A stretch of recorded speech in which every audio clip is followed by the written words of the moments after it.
Hello everyone, back to my channel Shiksha competition. UGC NET paper first unit 9 में हमारा चल रहा है रिवीजन और इसके बाद हमारा बस एक यूनिट बचा है। यूनिट 10 को भी हम जल्दी ही कवर कर लेंगे। उच्चतर शिक्षा प्रणाली। अभी थोड़ा सा बीच में गैप हो रहा है 1-2 दिन का, तो बस थोड़ी सी, मैंने आपको पहले भी बताया था, थोड़ी सी प्रॉब्लम चल रही है और उसी के वजह से मैं वीडियो नहीं डाल पा रही हूँ। लेकिन फिर इसके बाद आपको कंटिन्यू मिलती रहेंगी, आपका कंटिन्यू जो है तैयारी चलती रहेगी। तो आप भी अच्छे से पढ़ें और प्लीज़ सपोर्ट ज़रूर करें, सब्सक्राइब करें और शेयर ज़रूर किया करें। तो चलते हैं हम अपने यहाँ फर्स्ट क्वेश्चन की तरफ। यूनिट 9 है हमारी, ये यूनिट 9 की हमारी ये रिवीजन में 3 क्लास है और इससे पहले प्ले लिस्ट बनी हुई है। जो भी यूनिट हमने पढ़ी हैं आप प्ले लिस्ट चेक कर सकते हैं और वहाँ से अच्छी से तैयारी अपनी कर सकते हैं। तो हमारे यहाँ पर जो फर्स्ट क्वेश्चन है वो है नाभिकीय ऊर्जा उत्पादन। नाभिकीय ऊर्जा उत्पादन के दौरान नियंत्रित श्रृंखला प्रक्रिया के लिए न्यूट्रॉन को धीमा करने वाले पदार्थ को क्या कहा जाता है? नाभिकीय ऊर्जा उत्पादन के दौरान जब नाभिकीय ऊर्जा का उत्पादन किया जाता है तो उसमें नियंत्रित श्रृंखला प्रक्रिया के लिए न्यूट्रॉन को धीमा करने वाले पदार्थ को क्या कहते हैं? नियंत्रक, मंदक, अवरोधक या न्यूनीकारक। तो इसे क्या कहा जाता है? मंदक। ठीक है, नियंत्रण करने वाली जो न्यूट्रॉन को धीमा करने वाला जो पदार्थ होता है उसे मंदक कहा जाता है।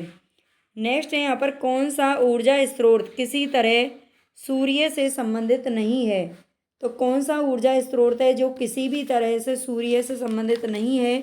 जलीय, पवन, ज्वारीय या भूतापीय। कौन सी ऊर्जा है, कौन सा ऊर्जा स्रोत है जो सूर्य से संबंधित नहीं है?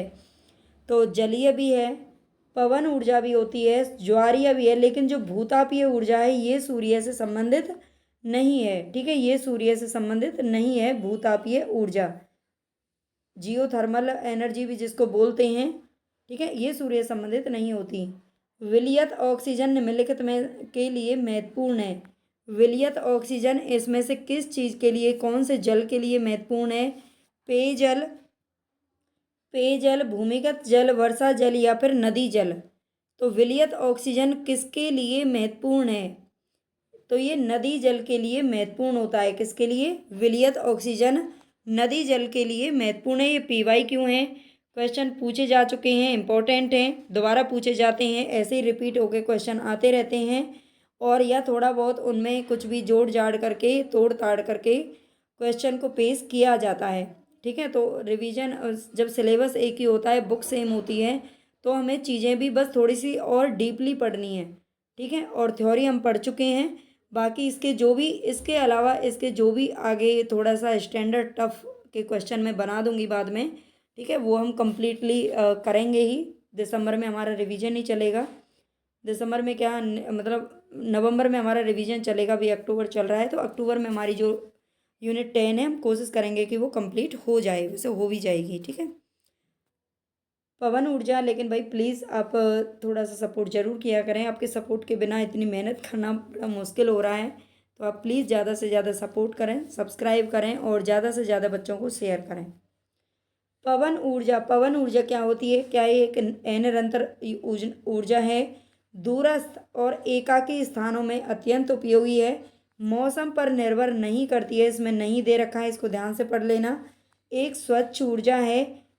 पवन ऊर्जा का पर्यावरणीय प्रभाव बिल्कुल नहीं है ना, बिल्कुल नहीं है। तो ऐसा तो हो ही नहीं सकता कि कोई भी ऊर्जा है और उसका कोई भी पर्यावरणीय प्रभाव नहीं होता, तो ये तो वैसे ही रॉन्ग हो गया। ठीक है, और ये मौसम पर निर्भर नहीं करती है, तो ये भी गलत है। मौसम पर निर्भर करती है, क्यों नहीं करती है ना, बिल्कुल करेगी। पवन बोलते हैं वायु को, हवा को, तो हवा तो हमारी मतलब जो है इम्पोर्टेंट होती है, तो उस पर निर्भर करती है ये। तो ये एक अनिरंतर ऊर्जा है। पवन ऊर्जा कैसी है? एक अनिरंतर ऊर्जा है, बिल्कुल।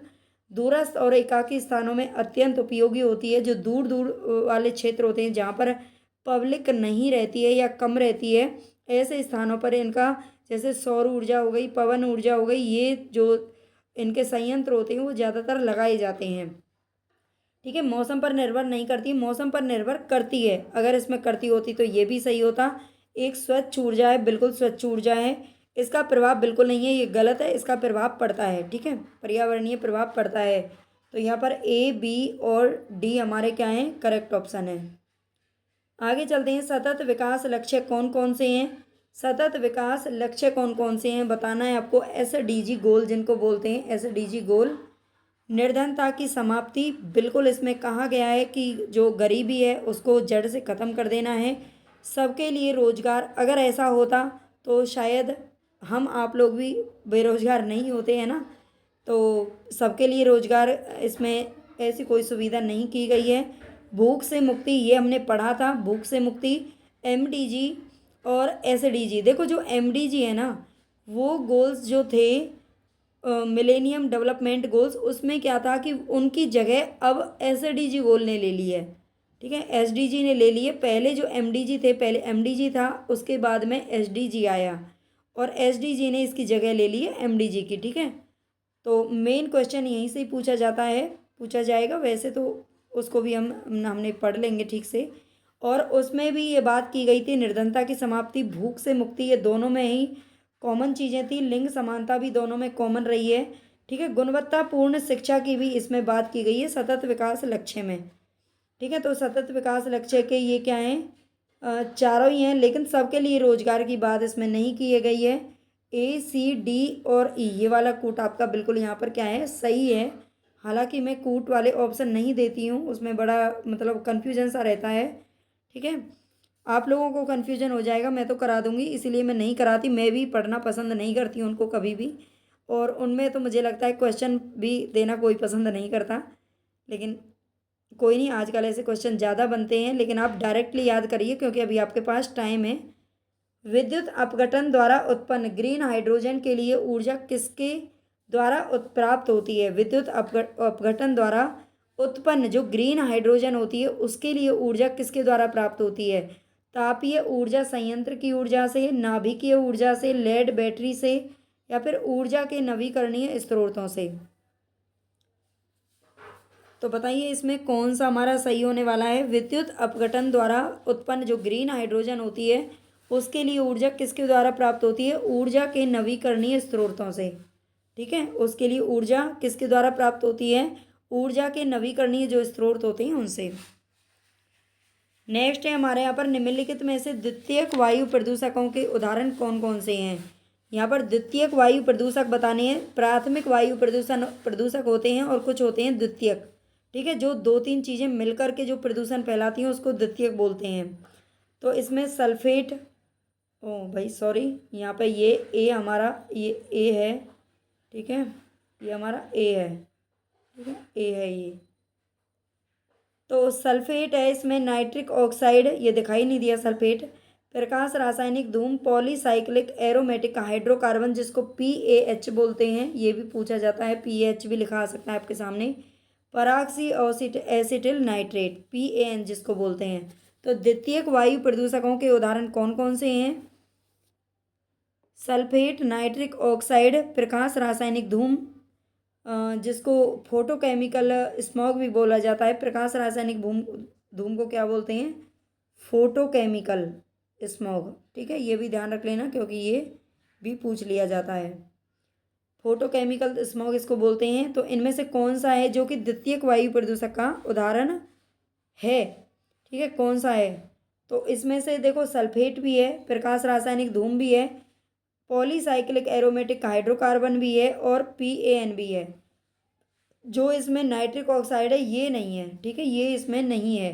बाकी ABCD है ना, ये ए को अगर बात करें तो सल्फेट आएगा, और नाइट्रिक ऑक्साइड इसमें द्वितीयक वायु प्रदूषक का उदाहरण नहीं है, ठीक है, ये प्राथमिक का उदाहरण है। निम्नलिखित में से कौन सी ग्रीन हाउस गैस है। तो इनमें से ग्रीन हाउस गैस है कौन सी हैं, मीथेन, 1 मिनट भाई,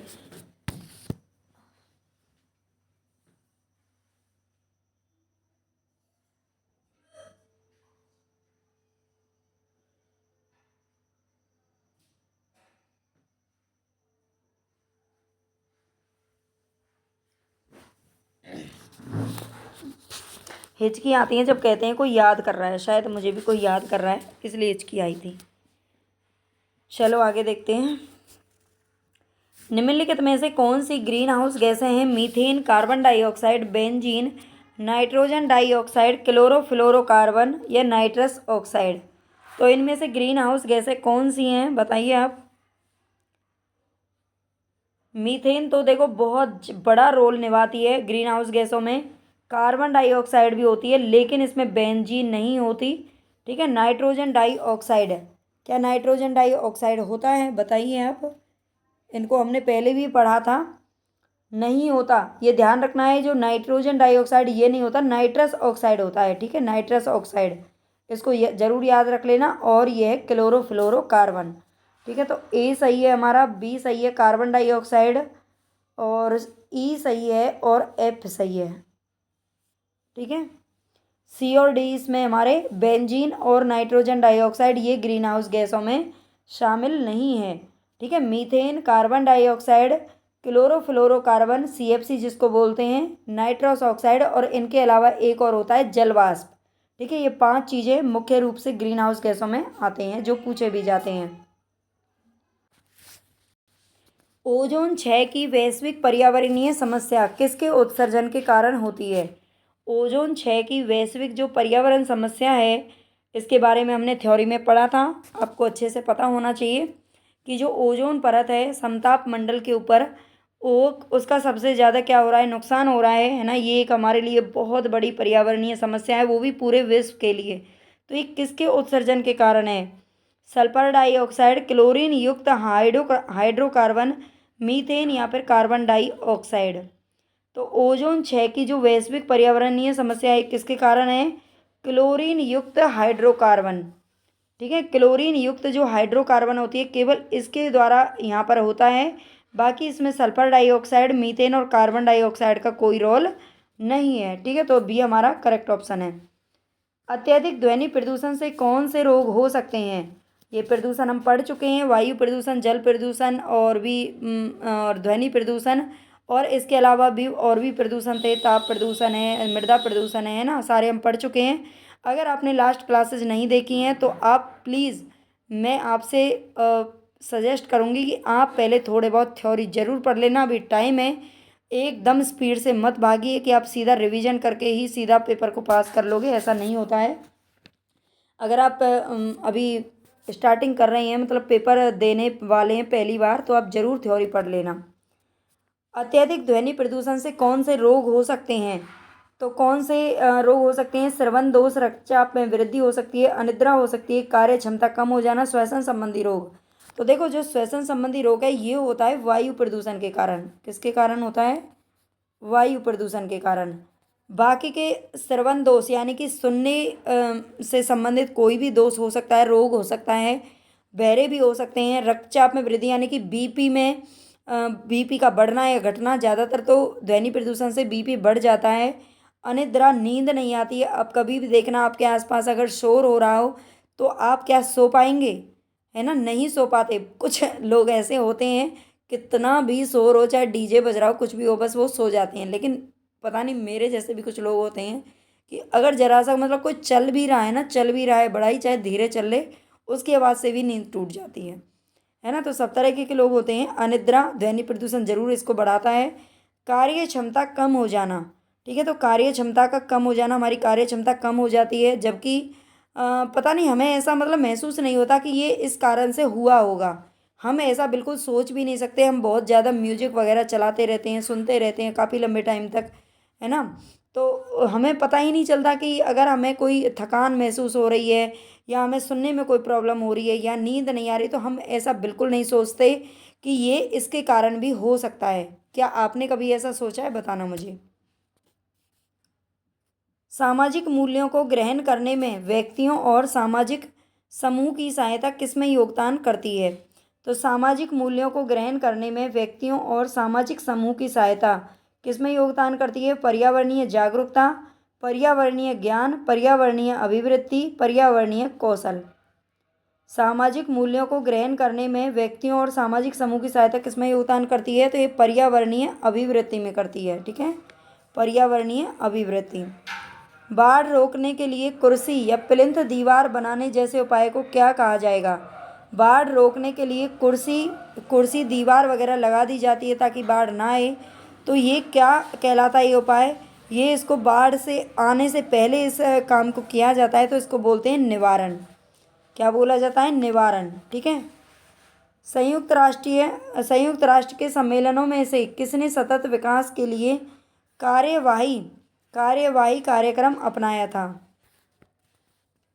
बताइए किसने अपनाया था? संयुक्त राष्ट्र के जो सम्मेलन है, संयुक्त राष्ट्रीय सम्मेलनों में से किसने सतत विकास के लिए कार्यवाही कार्यक्रम अपनाया था? स्टॉकहोम सम्मेलन, रियो डी जेनेरियो सम्मेलन, अहमदाबाद सम्मेलन या जोहान्सबर्ग शिखर सम्मेलन? तो सतत विकास के लिए कार्यवाही कार्यक्रम किसने अपनाया था? रियो डी जेनेरियो सम्मेलन। ठीक है। रियो डी जेनेरियो जो कि ब्राज़ील में हुआ था। ठीक है। ब्राज़ील के शहर में ये पृथ्वी सम्मेलन था, अर्थ समिट इसको बोलते हैं। सिस्टोसेमियोसिस जो कि पानी के संपर्क में आने से, देखो ऐसी ऐसी बीमारियों के नाम हैं।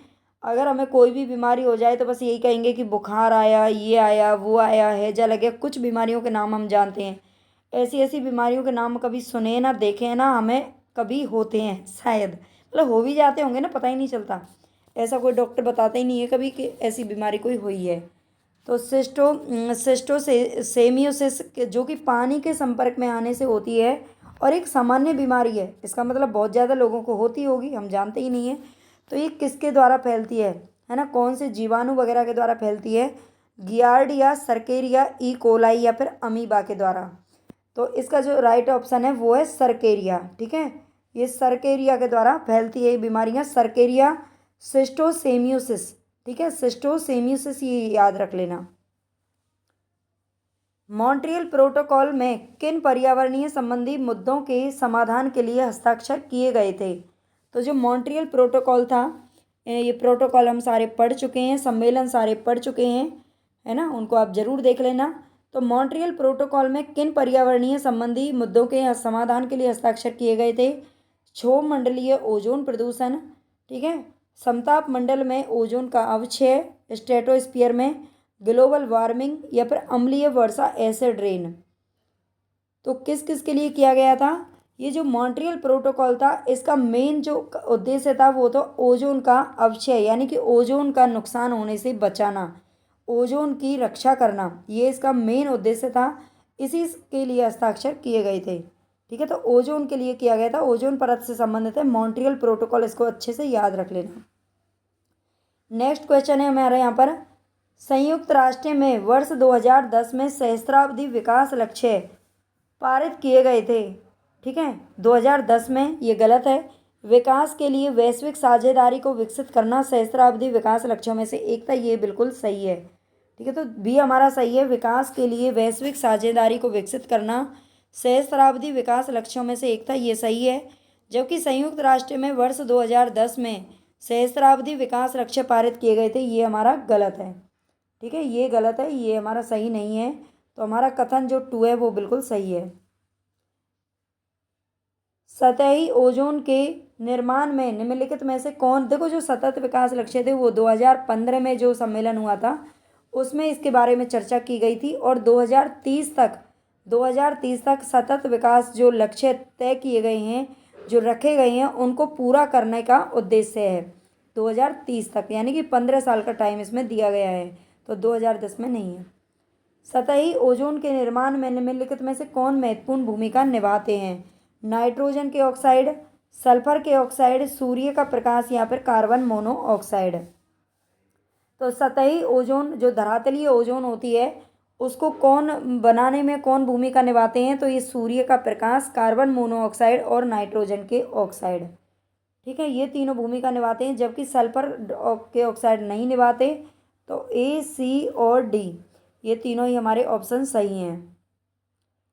किस शिखर सम्मेलन को संधारणीय विकास संबंधी संयुक्त राष्ट्रीय सम्मेलन UNCSD के नाम से भी जाना जाता है?